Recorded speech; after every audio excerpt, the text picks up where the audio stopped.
Hi, welcome to our initial student teaching orientation for the single subject internship program.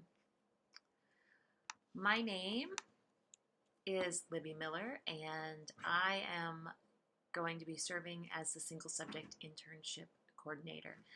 And I've worked with many of you before as I taught CI 149, and I previously worked as the single subject program coordinator. This semester I'm shifting over to specifically focus on you as interns. My office is on the second floor of the School of Education. It's ED 249. My office phone number is 559-278-0019. Looks like I have a typo there. I'll go and fix that before I post the slideshow. My email is elmiller@csufresno.edu. While you can always call my office, I highly recommend, if you need to get a hold of me, sending me an email. A voicemail can sit on my phone for several days, and I will get back to emails within just a few hours. So email is probably the preferred method of contact.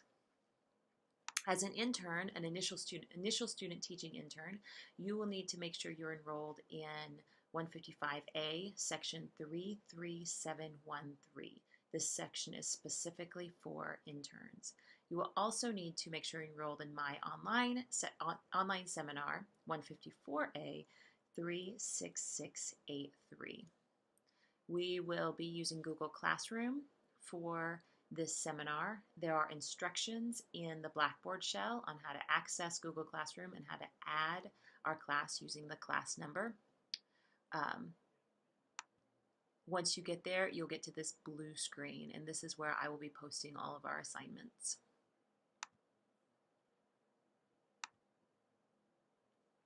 There are a couple of useful handbooks and forms for the single subject program and your program as interns. I have linked these in the slide presentation. The first link is to the form page. If you click on this link and then head down to the single subject program, you'll see the application page, which you don't need. 155B, final student teaching field placement form. You may need this. You'll want to talk to your content area coordinator before next semester.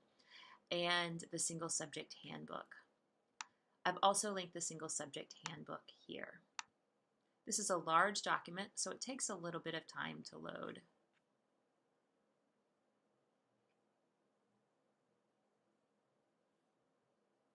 Once you get there, the intern information begins on page 98. You can scroll down. I recommend doing a Command F, and if you're on a Mac, I think it's Control F on a PC, and you'll get this search box. You can find internship, and it'll search through every time that the word internship occurs. I recommend scanning through this.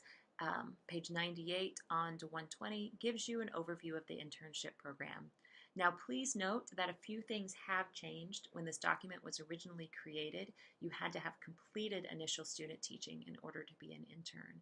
But due to the teacher shortage and our large number of interns, we've made some changes to the program, and now we're allowing you to take initial student teaching as an intern if you're deemed intern ready by the state of California.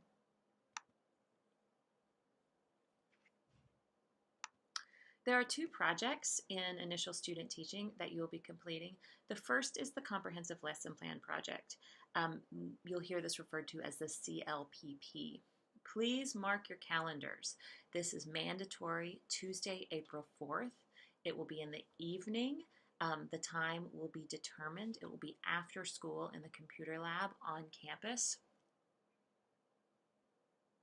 If you miss this day, you will have to take the test with all of the other candidates, which will be on a school day, so during the day, so you will have to miss a day of work. So you will need to be there on Tuesday, April 4th, and we'll send out more information when we get closer to that. The CLPP is essentially a test. You're given a lesson plan, you have to analyze it, and provide some feedback and some critique based on a few criteria. I'll be giving you a study guide for that. We'll go over it in detail so you'll be prepared before taking the CLPP. The second is the Site Visitation Project, also called the SVP. This is essentially a an observation with your supervisor. So you prepare a lesson, you create a lesson plan, you upload that to TaskStream, and your supervisor comes in, looks for a set of criteria, and scores you based on a rubric. The FAST manual, both of these items are under the FAST, the Fresno State Assessment of Student Teachers. It's required that you pass these in order for the university to recommend you for your credential. So it's important that you take them. It's important that you pass them. Otherwise, you can't get your teaching credential. The FAST manual and the CLPP prompt and rubric are both available in the Google Classroom on the About tab. So you will have your stream. You won't have a Students tab. This is just for the instructor, but you'll have an About tab. So if you click on your About tab, you'll find the syllabus for the course, and then you'll find the CLPP prompt and rubric, as well as the FAST manual. And these will outline these projects in more detail.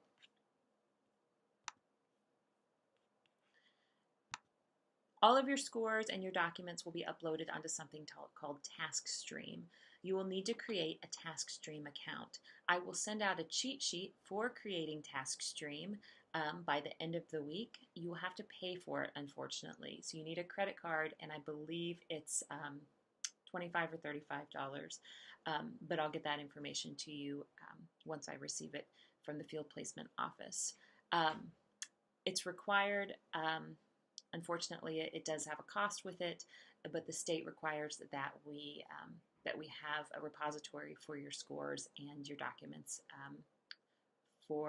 in order to recommend you for a credential. So keep an eye out for information on TaskStream. And that is it for this quick overview and orientation to initial student teaching. If you have any questions, please send me an email. You can also ask them in the stream on Google Classroom.